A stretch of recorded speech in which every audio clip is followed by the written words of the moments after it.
بسم اللہ الرحمن الرحیم۔ ناظرین، ایران اور امریکہ کے درمیان کشیدگی خطرناک حد تک بڑھ گئی ہے۔ سخت بیانات اور دھمکیوں نے صورتحال کو مزید سنگین بنا دیا ہے۔ امریکی صدر ڈونلڈ ٹرمپ نے ایران کو واضح پیغام دیا ہے کہ اگر مطالبات نہ مانے گئے تو تباہی آ سکتی ہے۔ دوسری طرف ایران نے دو ٹوک جواب دیتے ہوئے کہا ہے کہ وہ دباؤ میں نہیں آئے گا اور ہر حملے کا بھرپور جواب دے گا۔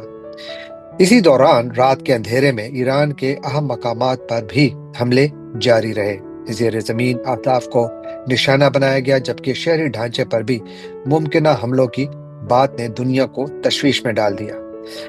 ماہرین خبردار کر رہے ہیں کہ ایسے اقدامات بڑے انسانی نقصان کا باعث بن سکتے ہیں۔ خطے میں حالات تیزی سے بدل رہے ہیں۔ ایک اور بڑی اور خطرناک جھڑپ کا خطرہ بڑھتا جا رہا ہے۔ دوسری جانب ایران نے بھی گزشتہ چند گھنٹوں کے دوران اسرائیل کے خلاف بھرپور جوابی کارروائی کی ہے۔ اس پر میزائل داغے ہیں اور وہاں سے بھی اطلاعات ہیں کہ تل ابیب اور ان کے دوسرے جو مختلف علاقے ہیں، شہر ہیں، وہاں پر بھی کافی نقصان ہوا ہے، وہاں پر بھی کافی تباہی ہوئی ہے۔ تو یوں یہ جنگ اب اس مرحلے میں داخل ہو گئی ہے کہ جہاں پر شاید اس کو ایک علاقائی جنگ یا ممکنہ طور پر اگر حالات بالکل ہاتھ سے نکلے تو یہ ایک چھوٹی عالمی جنگ کی شکل بھی اختیار کر سکتی ہے اگر معاملات کو سنبھالا نہ دیا گیا۔ کیونکہ صدر ٹرمپ نے یعنی جو ان کی ڈیڈ لائن ختم ہونے والی ہے آج رات 8 بجے، یعنی تقریباً اب سے 8 گھنٹے بعد، اس میں وہ وارننگ دے رہے ہیں کہ آج رات دنیا کی ایک بہت پوری تہذیب جو ہے وہ ختم ہو سکتی ہے اگر ایران نے امریکہ کے ساتھ معاہدہ نہ کیا۔ اب امریکہ چاہ کیا رہا ہے؟ امریکہ ایران سے مطالبہ کر رہا ہے کہ وہ آبنائے ہرمز کو کھولے اور اپنے ایٹمی پروگرام کو ختم کرے۔ وہ ایٹمی پروگرام جس پر کہ امریکہ اور اسرائیل مسلسل حملے کر رہے ہیں، میرا خیال ہے کہ اس کے اندر کچھ ویسے زیادہ بچا بھی نہیں ہے۔ ہاں، ایک چیز جس کا امریکہ بھی متلاشی ہے وہ افزودہ یورینیم ہے جو ایران نے کہیں چھپا رکھا ہے۔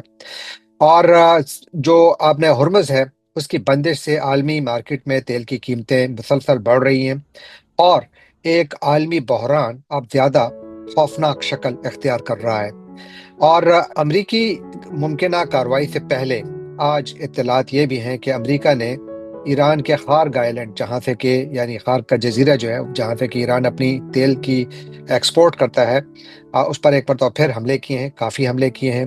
اور یہاں پر امریکہ نے ایران کے مختلف علاقوں میں رن ویز اور بنکرز کو بھی نشانہ بنایا، جس میں کہ بنکر بسٹرز جیسے GBU-57 جو بامز ہیں وہ استعمال کیے گئے ہیں۔ ٹرمپ نے ایران کو آبنائے ہرمز کھولنے کے لیے جو ڈیڈ لائن دی تھی اس کے اب خاتمے میں چند ہی گھنٹے رہ گئے ہیں، تقریباً 8 گھنٹے، اور دنیا میں اب تشویش بڑھ رہی ہے۔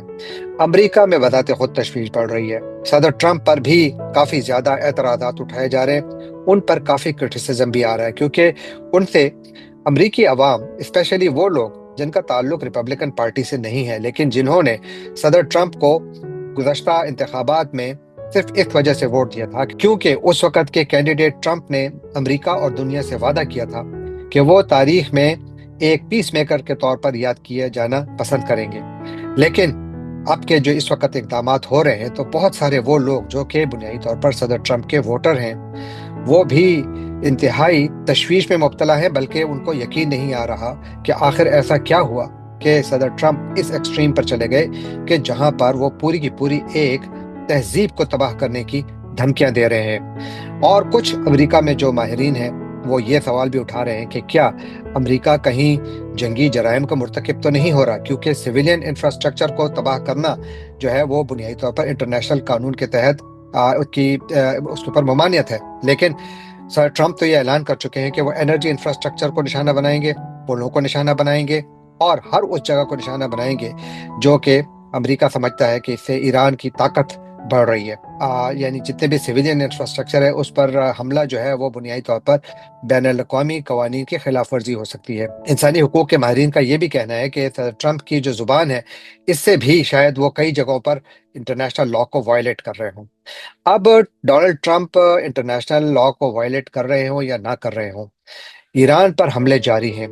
اس سے پہلے کہ امریکہ آنے والے 8 گھنٹوں میں ایران کے جو سویلین انفراسٹرکچر ہے اس کو تباہ کرے، اسرائیل نے وہ کام شروع کر دیا ہے۔ اگر آج ایک طرف امریکہ نے ایران کے خار جزیرے پر حملے کیے، تو دوسری جانب اسرائیل نے آج اعلان کیا ہے کہ انہوں نے ایران میں کم از کم 8 پل تباہ کیے ہیں، جن میں کہ ریلوے کے پل بھی شامل ہیں، اور اسرائیل نے یہ اعلان کیا ہے کہ وہ اس میں مزید تیزی لائیں گے۔ تو یوں یہ جنگ اب ایسی صورت اختیار کر گئی ہے کہ جہاں پر شاید واپسی کا راستہ تقریباً ناممکن نظر آ رہا ہے۔ اب شاید فیصلہ میدان جنگ میں ہی ہوگا، لیکن یہ فیصلہ کس قیمت پر ہوگا، اس کا انتظار ایران میں بیٹھے اس چھوٹے بچے کو بھی ہے جس کو یہ نہیں معلوم کہ اس کی زندگی کیوں غیر محفوظ ہے، اور نہ ہی دنیا میں بیٹھے کسی بھی حصے میں اس شخص کو جو کہ صبح شام محنت مزدوری کر کے اپنے بچوں کے لیے روزی روٹی کماتا ہے، اور اب اس کو یہ خوف ہے کہ جنگ کے نتیجے میں آنے والے عالمی بحران کی وجہ سے اس کی روزی روٹی بھی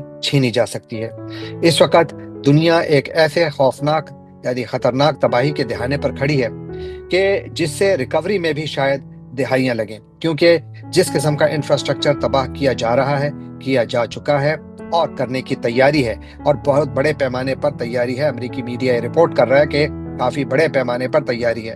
اب دیکھتے یہ ہیں کہ کیا امریکہ واقعی یہ حملے کرے گا، اور کیا ایران اس بات کی اہلیت کو ثابت کر پائے گا کہ وہ بھی بھرپور اور شدید جواب دے گا، اور وہ جواب کس طرف جائے گا؟ کیا وہ صرف اسرائیل کی طرف ہوگا، یا امریکہ کے اتحادی ممالک، وہ عرب ممالک جنہوں نے کہ امریکہ کو اپنی ایئر بیسز دی ہیں یا اپنی زمین دی ہے جہاں سے کہ ایران پر حملے ہوتے ہیں، ان کے خلاف حملے کرے گا؟ اب تک تو جو ہمیں نظر آیا ہے تو امریکہ کے اتحادی اور اسرائیل دونوں ایران کے میزائلوں کا نشانہ بنے ہیں، ان کے ڈرونز کا نشانہ بنے ہیں۔ تو آنے والے چند گھنٹے اس خطے میں بہت بڑی تباہی شروع کر سکتے ہیں، یا اگر ڈونلڈ ٹرمپ آخری موقع پر اپنا فیصلہ تبدیل کرتے ہیں اور یہاں پر بات چیت کے ذریعے معاملات کو آگے بڑھاتے ہیں، تو شاید یہ خطہ تھوڑی بہت تباہی سے بچ جائے، گرچہ اب تک پہلے سے بہت زیادہ تباہی ہو چکی ہے۔ اس خطے میں جتنی بھی پیٹرو کیمیکل انڈسٹری ہے اس کا 12 سے 20% اس وقت ناکارہ ہے، یا وہ تباہ ہو چکا ہے یا وہ بند کیا جا چکا ہے جنگ کی وجہ سے، اور اس کا جو اثر ہے وہ امریکہ میں پیٹرول پمپ پر بھی محسوس کیا جا رہا ہے، اور پاکستان میں بھی، اور یقیناً یہ تمام جو اس کے نتائج ہوں گے وہ اتنے ہی خوفناک ہوں گے لوگوں کی جیبوں پر جتنے کہ وہ لوگ جو کہ اس جنگ سے براہ راست متاثر ہیں۔ اب دیکھتے ہی ہیں کہ آنے والے گھنٹوں میں کیا ہوتا ہے۔ آپ کو اس چینل کے ذریعے تازہ ترین اطلاعات دی جائیں گی۔ آپ سے گزارش کہ اگر آپ نے ابھی تک اس چینل کو سبسکرائب نہیں کیا تو اس کو سبسکرائب کیجئے، لائک کیجئے، شیئر کیجئے، کامنٹ کیجئے، اور بیل آئیکن کو کلک کرنا نہ بھولیے گا۔ آپ کا بہت بہت شکریہ۔